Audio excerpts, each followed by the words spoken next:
Ang pinakamalaking announcement sa SONA kahapon ay, dito pa? All pogos are banned immediately. Pero bakit nga ba ang ilang netizens kinakabahan? Ang reaction nila in today's serving of Isaw. I saw the signs.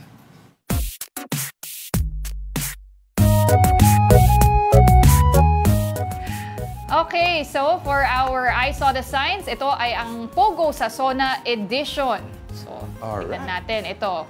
Mawawala na ba talaga yung Pogo? Favorite ko pa naman yung kwek-kwek. Ha, ha, ha. Tawa ka naman.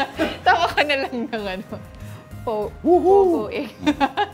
Ayun. So, sa mga hindi nakagets, I think we're trying to describe Pogo. Pogo. Oo, ito. Whale.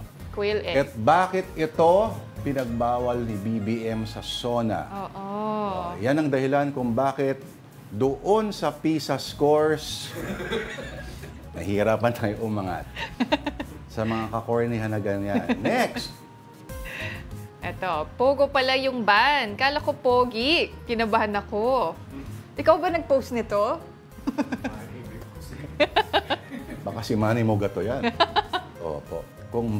Kung ako mag-ano ng ganyan, hindi. Pero ito na lang. Total, hinahanap. Hindi totoo na magtatambal yung isang senador at yung isang controversial figure. Oo.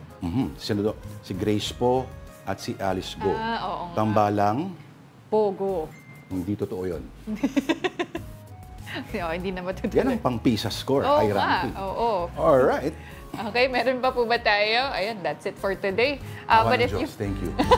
If you've seen the signs, please do send them to us at afternoondelighton@gmail.com para ma-feature po namin yan dito sa Afternoon Delight.